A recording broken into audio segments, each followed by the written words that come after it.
The sea was angry that day, thrashing against the cliffs like a caged beast. The sky churned with dark clouds, casting a shadow over the lands of our ancestors. I stood atop the ridge, my sword in hand, as the first Roman ships emerged on the horizon, their sails like the wings of carrion birds. They had come, as we knew they would. We had watched them from afar, their ships lingering like ghosts beyond the mist. Now, they dared to set foot on our soil. I was Carvilius, war chief of Kent, sworn to defend the land of my fathers. My brothers stood beside me, our warriors painted in woad, their shields ready, their spears keen. The breath of the gods stirred in our lungs as we watched the Roman fleet advance, vast and unrelenting. The great enemy called themselves Rome. We had heard of them, these invaders who tore through Gaul like wolves through a lambing field. They thought us savages, wild men to be tamed by their so-called civilization. But we were warriors. We were the sons of the land, and we would not bow to foreign steel. Rome came with an excuse, as it always did. They did not claim conquest for the sake of blood alone. They clothed their greed in noble words. They claimed they had come to restore Mandubracius, a prince of the Trinovans, whose father Cassivellaunus had struck down in his hunger for power. Mandubracius had fled to Caesar, licking his wounds, seeking the protection of the great enemy.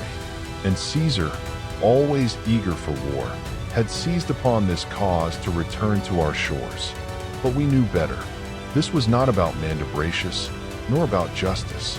This was about Rome's hunger for land, for slaves, for gold. They had seen our land, our wealth, and they would not rest until Britain bowed beneath their yoke. And yet, Rome had underestimated us. We were a divided people once. Tribe warred with tribe, chieftains fought for dominance. But the shadow of the Roman eagle forced us together. We had put aside old feuds, buried hatreds that stretched back generations. Under one banner, beneath one war chief, Cassivellaunus, we stood.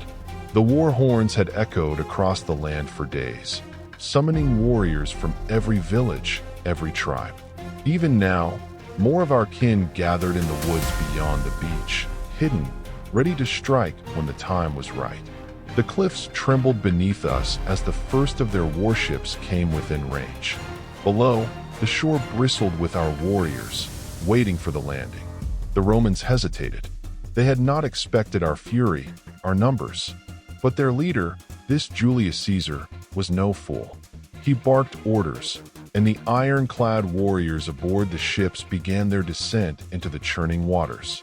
Their shields, great slabs of iron-rimmed wood, locked together as they waded ashore. I raised my sword. Let them come. Let them choke on our spears. My warriors roared, their voices blending with the howling wind. Arrows and slingshot rained down upon the enemy, but their shields held firm. The first ranks of Romans hit the shore, their formations tight, their spears stabbing outward like the fangs of a serpent. The Romans were unlike any foe we had ever faced. They were not wild and reckless, nor did they fight as scattered warriors seeking individual glory. They fought as one, moving together like the limbs of a great beast. Their shields locked together, forming a near impenetrable wall of iron and wood. Their spears jabbed through the gaps, seeking our flesh. Behind them, their archers loosed a deadly rain of arrows, while slingers sent stones whistling through the air. Caesar had brought 2 legions, some 10,000 men.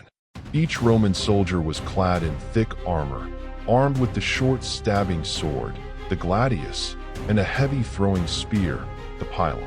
Before they reached us, they hurled these pila, designed to pierce shields and stick into them, making them useless. I saw many of my warriors discarding their shields, left vulnerable to the Roman blades. Our warriors numbered more than theirs, perhaps twice their number, but our weapons were not forged in the great fires of Rome. We fought with swords, axes, spears, and slings, weapons honed for quick and brutal strikes. not prolonged, disciplined combat. Many of us carried oval or round shields of wood and leather, lighter than the Romans, but less effective against their thrusting blades. We charged. The sand turned red with the first clash of steel. I met a Roman head-on, his helmet reflecting the dying light of the sun. His sword came for my throat, but I twisted, driving my own blade into the weak spot beneath his arm. He gasped, blood spilling down his chest as I wrenched my sword free. Another came at me, his short blade darting like a viper. I raised my shield, the impact shuddering through my bones. The battle swirled into chaos. Our chariots tore through their ranks, our spearmen thrusting through the gaps in their formations. But the Romans were disciplined. Where one fell, another took his place, their shield wall relentless. I saw my kin fall beside me, warriors who had fought with me since boyhood. Rage surged in my veins. I hacked, I stabbed, I roared my fury to the skies. The tide rose with the blood of friend and foe alike. Then, the horns sounded from the trees beyond the battlefield. The second wave of our forces crashed into their flanks, screaming war cries, wielding axes, swords, and spears. The Romans faltered. I saw their leader, his crimson-plumed helmet marking him as a man of command, barking orders, his face grim but unshaken. Caesar. I had heard his name whispered like a curse among our people. I longed to break through their ranks, to reach him, to sever the head of this foreign snake. But the Romans did not break so easily. They adjusted their lines, their spears forming a bristling wall of death. Step by step, they forced us back. The sky split open. A storm had come, the gods themselves answering our call for vengeance. The waves rose in fury, slamming into the Roman ships. I saw some capsize, their warriors floundering, dragged beneath the depths. It was a sign. The spirits of our ancestors raged against these invaders. Hold! I roared to my warriors. The gods fight with us. But the Romans did not yield. Their armor was thick, their discipline unwavering. We fought until our limbs ached, until the sand was slick with the blood of our brothers. Yet still, they pushed forward. I knew then that this battle was not one we would win on this day. But neither had the Romans conquered us.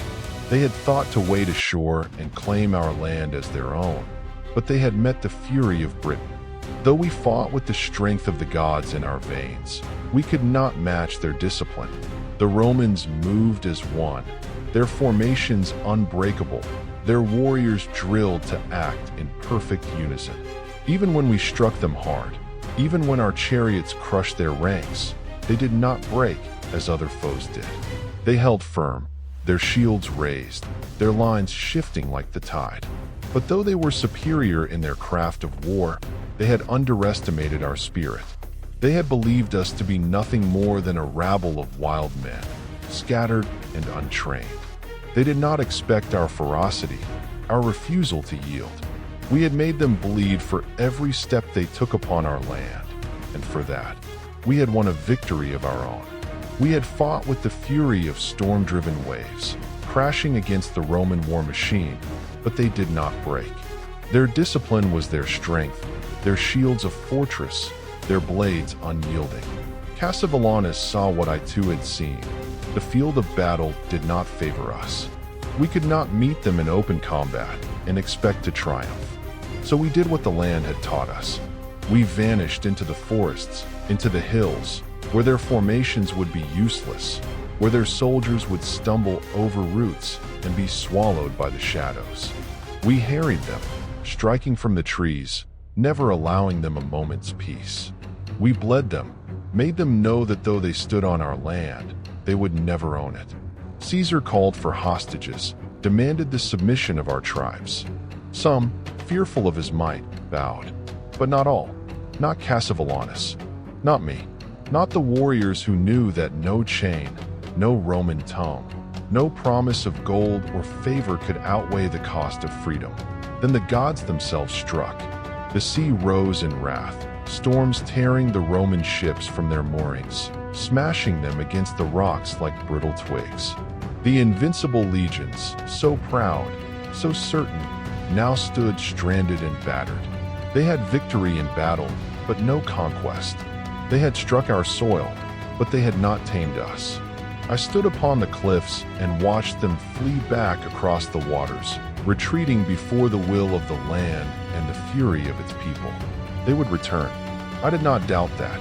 Rome was like the tide, ceaseless, inevitable. But so were we. Let them come. Let them bring their iron, their legions, their banners of war. Let them believe they can break us. Britain will never bow.